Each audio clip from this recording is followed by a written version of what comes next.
Para mim, um assunto que realmente me instiga a curiosidade, que é essa aversão à CLT. A gente não está dizendo que é bom, que é ruim, a gente vai tentar entender o momento. CLT é a carteira assinada, né? É, a famosa... Bom, na minha época, né, que eu sou muito velha, vou fazer 38 anos, era mais do que a minha mãe queria que eu fizesse concurso público para ter a estabilidade o salário no fim do mês e não correr o risco de ser demitida. Mas para falar sobre isso, a gente recebe a jornalista, diretora, roteirista, Globo News, Globoplay, doutoranda em comunicação e cultura, alguém que se aprofundou neste tema para fazer uma série que estreia na Globo News nessa segunda-feira. É uma série chamada Viração, que na verdade é de se virar. Porque daí as pessoas vão fazer o seu próprio negócio, né? Vão criar oportunidades, vão ser patrão de si mesmo. Caroline, seja bem-vinda. É uma honra te receber aqui. Tudo bem? Bom dia. Bom dia, gente. Obrigada pelo espaço aqui para falar da série, também para ampliar um pouco essa discussão. Eu gostei do termo até na sociologia, que é sevirologia, de se virar. Eu achei fantástico ouvir ela com a Natuzzi, é a sevirologia. Vamos começar daí, o que é a sevirologia? Então, esse termo a gente encontrou aí na nossa pesquisa, quando a gente começou a pensar sobre o assunto, né? A gente queria muito fazer uma coisa sobre trabalho, né? E sobre essas mudanças que estão acontecendo, né? Essa discussão que está aí, desde a pandemia, muito forte, né? Sobre modelos de trabalho. E aí começamos a pesquisar um pouco sobre o que se chama de hoje de novos empreendedores, ou pessoas que até pouco tempo atrás a gente chamava só de informais, né? E hoje elas mesmas se veem como empreendedores. A nossa ideia era entender um pouco da visão dessas pessoas. A série acompanha essas pessoas no dia a dia delas, assim, sem muito colocar um especialista falando por elas, né?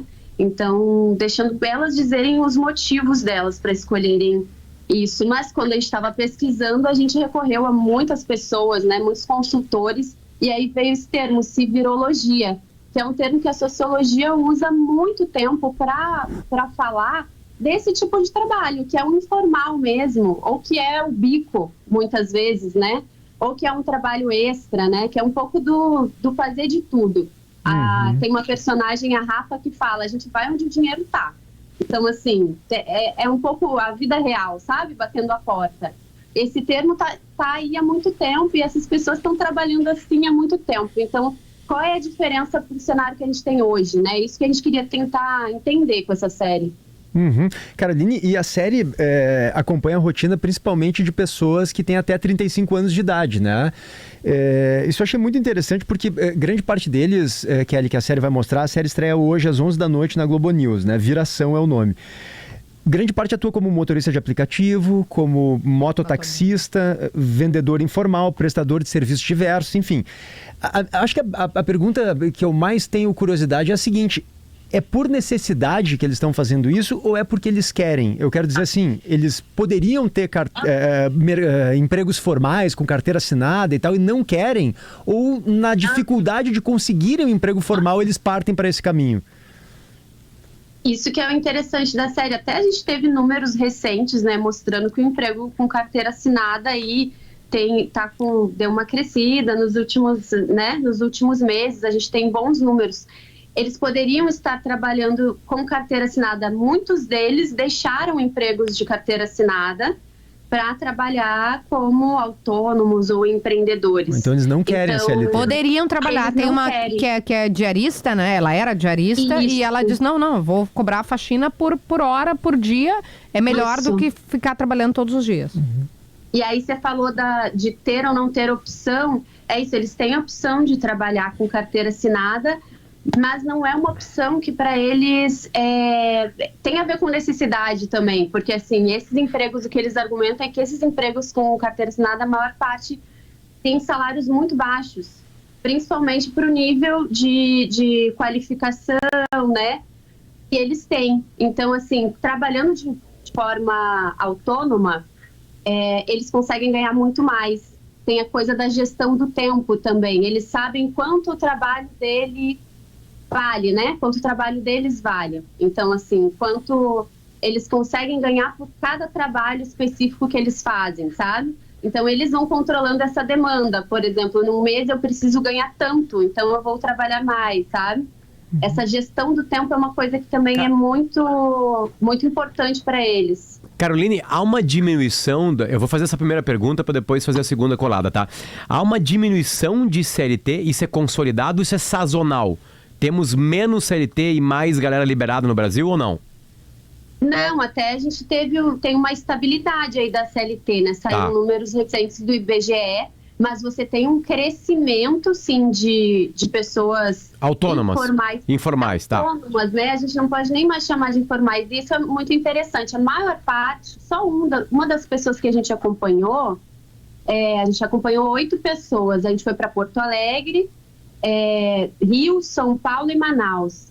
Só uma das pessoas não tinha um MEI, um microempreendedor individual. Elas são MEI. Entendi. Todas são MEI. Esse cenário do informal, totalmente informal, sim, tem diminuído. Então, assim, elas procuram... O que elas não querem é ser funcionários. Perfeito, né? porque sendo MEI, ela vai ter direito ao INSS, vai pagar um valor, né? Pagar lá pra ela ter. vai estar, entre aspas, regularizada. Não vai ser na informalidade, né? No contrato de boca, só que ela é o próprio patrão. Tá, então deixa eu fazer a outra pergunta. Dito isso, Caroline, a minha pergunta é a seguinte: o que isso mudou na sociedade brasileira? Vou dar a minha tese. Eu acho que isso mudou tudo na sociedade brasileira, né? Além da economia, para mim mudou o mundo político brasileiro, né?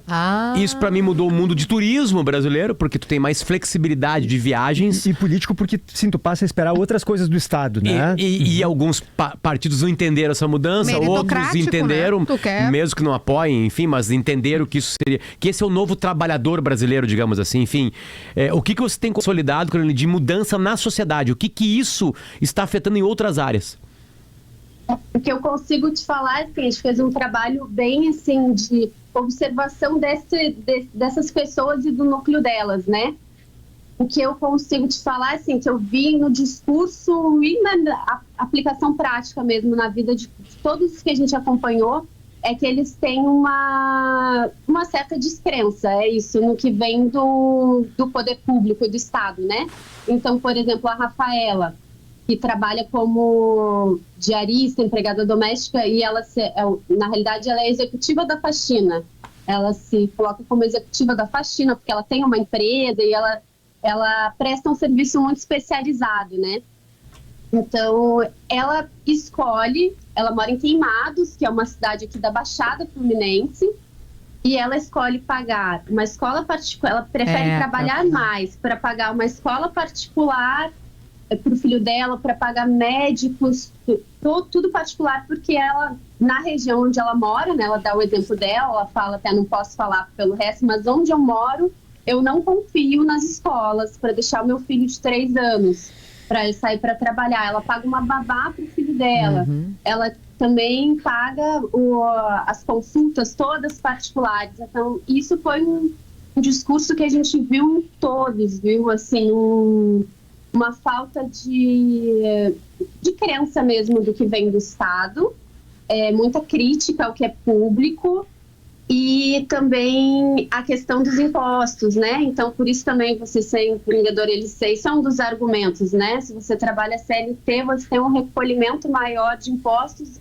esse retorno. Como ela não tem retorno do Estado, do ponto de vista que não tem a escola adequada. E ela falou que eu prestei atenção na entrevista que você deu, ela ganha 250 por faxina, tá? Ela era CLT e aí ela resolveu fazer por demanda, 250. Vamos botar que ela faça 10 em uma semana, tá? Dá 2 por dia, uma de manhã, uma de tarde, né? Sem trabalhar sábado. Exatamente. Ela tem o custo dela de vida, ela falou na entrevista, é 4 mil. Com escola, com não sei o que e tal. Então ela tá guardando dinheiro todo dia, todo mês. Sobra 6 mil. E depende totalmente dela. Ela comanda. Ela tá conseguindo ter uma coisa que é um sonho, né, de todo brasileiro. Ela fala, eu nunca conseguiria isso. Com o emprego que eu tinha. E com a liberdade, ela fala isso, né, Caroline, de poder, se ela quer ficar com a filha, se ela tem que levar a filha no médico, se ela tem, ela que escolhe, sim, né? Mas, Caroline, agora uma coisa interessante, que apareceu a palavra sonho aí, né? E eu fico sempre muito desconfiado quando o sonho é vendido, né? Enfim, quais os problemas que a galera que não está na CLT tem de vida real que podem acabar com esse sonho? Né? O que então, apareceu que para vocês? acidentou. O que apareceu para vocês como problemas da vida real? Um problema, assim, que é o que a gente pensa na hora, e realmente a gente constatou, assim, com as duas pessoas que a gente acompanhou, uma em São Paulo e uma em Porto Alegre, o Fábio, que trabalham como motoboys, né? O Fábio, ele até se divide, ele é o nosso super empreendedor, assim, que a gente acompanhou aí em Porto Alegre, ele tá nos 3 episódios da série, que ele realmente se vira, ele trabalha como, ele tem uma empresa dele de motoboy, então ele presta serviços particulares, né, para empresas. Ele também trabalha em aplicativos, quando não tem os particulares, tanto de entrega de documentos, de coisas, quanto de transporte de passageiros. E ele ainda vende bebidas nos estádios, aí na Arena do Grêmio e no Beira-Rio, quando tem dias de jogos. E aí, o que aconteceu com ele? Por exemplo, ele tem o MEI, ele é assegurado, né? Ele tem, por exemplo, o MEI te garante uns dias de recuperação se você sofre um acidente, mas ele sofreu um acidente, eu acho que a gente gravou aí em fevereiro aí em Porto Alegre, fazia uns 6 meses que ele tinha sofrido esse acidente, e ele no dia ele relata que ele foi ao médico, primeiro na hora que sofreu achou que não era nada, que tinha só batido o pé, e depois foi ao médico, viu que tinha realmente tido uma lesão, né, trincado o pé, e que o médico disse que ele precisaria ficar uns 2 meses assim parado. Ele tinha esse direito, mas aí vem de novo a crítica, ele fala que seria muito burocrático e o que ele receberia não seria o que ele ganha. Então isso é um grande problema, né? Ele continuou trabalhando, ele falou, continuei trabalhando mesmo com dor. Assim, ele não parou de trabalhar, ele falou, é muito difícil pra gente que que gere o seu próprio tempo, conseguir tirar, por exemplo, uma licença, assim. Sim, se não trabalha, não ganha. Ele teria, mas ele ia ganhar muito menos, é isso. Então, ele continuou trabalhando mesmo com dor, ele sente dores até hoje. Interessante. E Caroline, uma outra dúvida que eu acho que tem relação com isso, que é como é que esse pessoal se enxerga no médio e longo prazo, assim, né? A CLT sempre, em alguma medida, prometeu essa possibilidade, né, de aposentadoria, previdência e tal. Eles podem, claro, pagar o INSS, acredito que muitos pagam, mas queria entender se te parece que há uma prioridade, se pensam sobre isso, porque a gente vem de gerações, a impressão que eu tenho é de que cada vez menos se pensa sobre isso, né? As gerações anteriores, dos meus pais, dos meus avós, acho que logo no início, né, Potter, tinha uma meta de como é que eu vou ser quando eu tiver velho, quer dizer, havia essa pretensão de uma estabilidade maior, quando se fosse mais maduro, enfim. E hoje eu tenho a impressão de que as pessoas vão pulando mais de galho em galho. E isso pode ser até positivo, não estou fazendo uma crítica, mas trabalham um tempo aqui, um tempo ali, um tempo aqui, um tempo... E não se enxergam muito parando de trabalhar, né? Quando tiverem 70 anos, me parece, né? Eu até gostaria de me enxergar parando, mas às vezes é um pouco difícil mesmo, até por causa da Previdência também, que hoje não paga, cada vez está uma situação mais de maior crise. Mas enfim, a minha pergunta em resumo é isso: como é que eles enxergam o futuro e essa questão previdenciária, por exemplo? Então, isso é interessante, é uma coisa que a gente perguntou, né, para todos eles. Tem uma diferença aí, a gente acompanhou pessoas assim, de 25 a 35 anos, né? Os mais novos, que estão mais nessa faixa de 25, realmente nem pensam. Nem pensam. Falam assim, às vezes nem... Tinha um deles, por exemplo, que tem uma barbearia no Campo Limpo, em São Paulo. Ele até o nosso caso, assim, do empreendedor que virou empresário mesmo, ele conseguiu que o negócio dele, né, crescesse, ele hoje tem uma microempresa, né, ele não é mais MEI.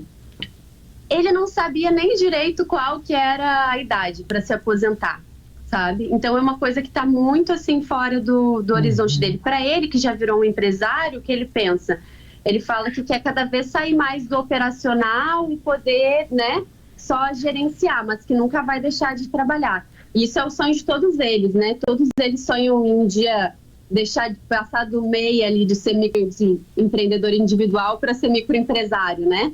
Entendi. Mas os mais velhos não. Os mais velhos, por exemplo, o Fábio, aí de Porto Alegre, o Michael, a própria Rafaela, as pessoas que têm aí de 30 a 35, muitos deles já têm filhos, eles têm uma preocupação, por isso eles pagam o MEI, mas eles sabem que é isso. essa aposentadoria provavelmente não vai garantir o mesmo ganho que eles têm hoje. E eles buscam isso. O Fábio fala que está começando a pensar em fazer uma previdência privada. Para eles já é uma preocupação. Ou, por exemplo, o Fábio fala da compra da casa própria, que ele também comprou uma casa, ele está pagando até pelo o programa Minha Casa Minha Vida. Ele mora em Alvorada. E aí ele falou que, pelo menos tem essa casa, né? Então, assim, a família dele não fica desamparada, sabe? Tem ainda essa coisa da casa própria como uma segurança, pelo menos, já que os ganhos vão diminuir. É uma preocupação, mas eu acho que no final das contas, o que é mais importante é o hoje, sabe, mesmo? Até para essas pessoas que têm aí entre 30 e 35 anos. Porque eles relatam muito que é isso. As coisas estão muito caras, está muito difícil viver, e é a alternativa que eles acharam, tanto para pagar as contas, para o básico, mas não só para isso, para conseguir mais, né? Ô, Caroline... Para também não ficar só no básico. Caroline Leite é jornalista, diretora e roteirista da série Viração, que está estreando na Globo News, e está batendo um papo com a gente aqui sobre esse novo tipo de mercado de trabalho, enfim, né? Sobre a CLT. O quanto, eu queria te fazer uma pergunta que acho que também conversa com questões que nós, que somos CLT, nos colocamos, que é o quanto apareceu a palavra liberdade. Porque hoje a gente vê mercado de tecnologia, por exemplo, né, Potter, que a gente acompanha. As pessoas, as empresas já oferecem, pode trabalhar do lugar que tu quiser, do país que tu quiser, pode trabalhar em casa. E a pandemia também nos mostrou isso, né? O trabalho remoto, flexível, podendo entregar em diferentes horários. O quanto a palavra liberdade apareceu nessas pessoas que vocês ouviram?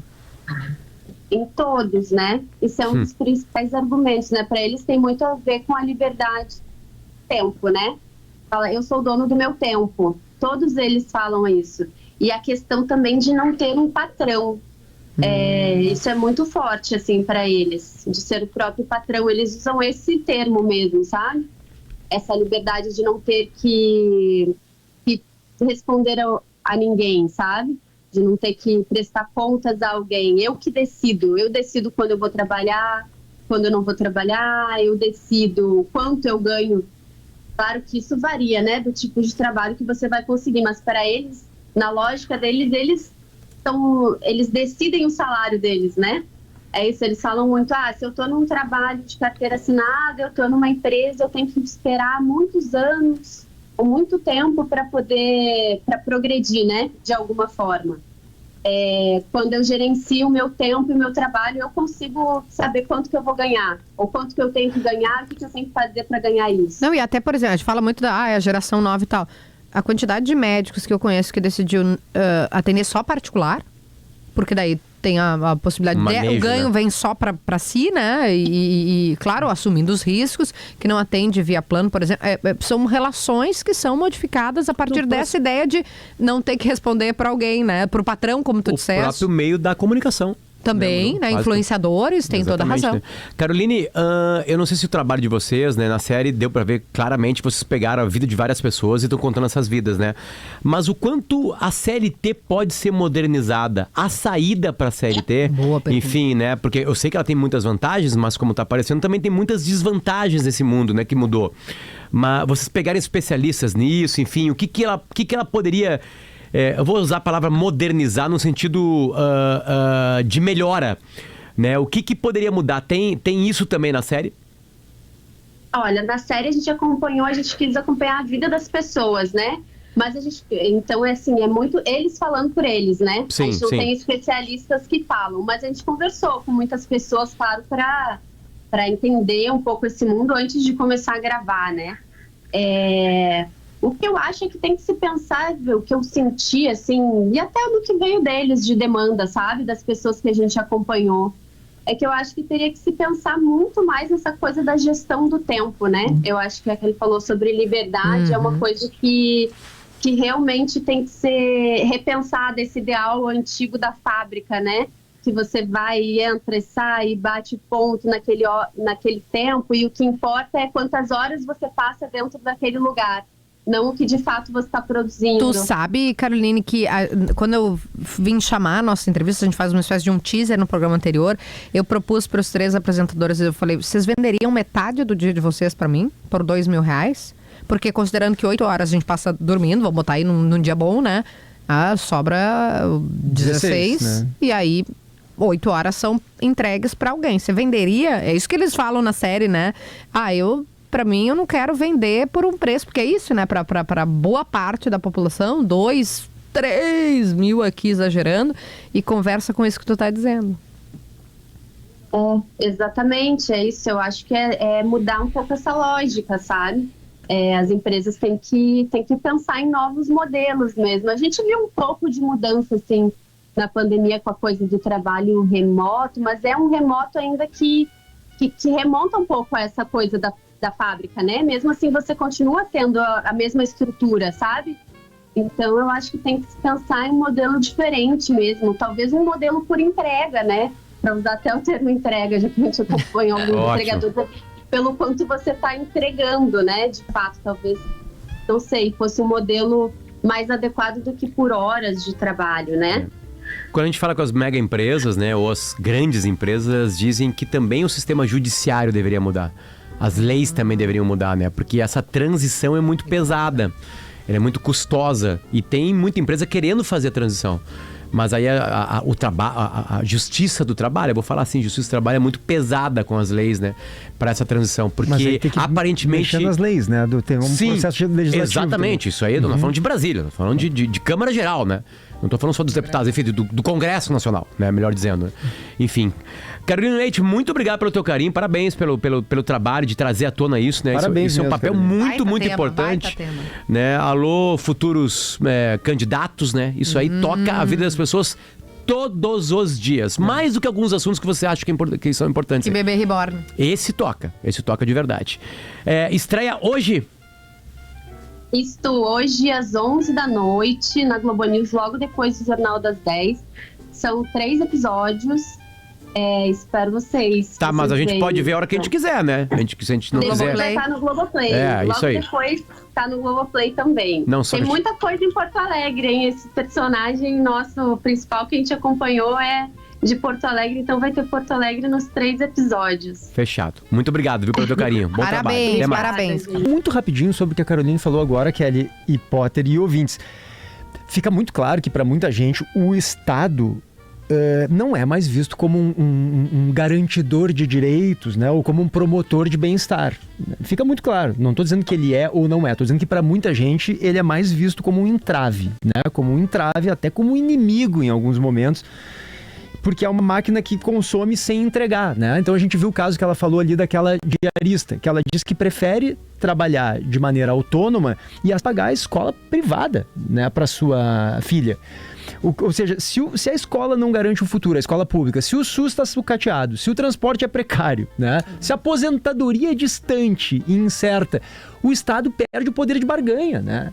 Se o Estado não tem poder de barganha, qual é o raciocínio lógico? Quer dizer, se o Estado não me entrega nada e, pelo contrário, eu o enxergo como um adversário, um entrave, como alguém que está me incomodando, me perturbando. Me tirando dinheiro. Porque só me tira dinheiro. O raciocínio é Estado para quê? Acho que essa é a questão central e explica muito sobre o mundo que a gente está vivendo hoje. Há uma crise de confiança imensa na importância do Estado e, em última análise, da democracia também, né? Para que eu preciso de tudo isso? Só me incomoda, só me atrapalha. Então, me parece que essa é uma reflexão fundamental, né, de ser feita nesse momento. Qual é a importância da democracia, qual é a importância do Estado? Não vai dar tempo da gente falar agora, mas acho que fica para refletirmos. Podemos falar amanhã direitinho sobre quais são essas importâncias. Dia dos Apaixonados em Guatemi, baixa o aplicativo e participa. Você acha que é importante? O que tu acha, Kelly? É importante? Baita Nossa, eu fiquei monotemática. Não acha também? Eu fiquei monotemática. E conversa com o que o Potter falou da política, os partidos que não entenderam que as pessoas estão fazendo essa rejeição ao Estado, às autoridades, que se sentem donas do próprio... Então, a meritocracia que se critica hoje é uma coisa posta para uma boa parte da sociedade, né? Até para a maioria da sociedade.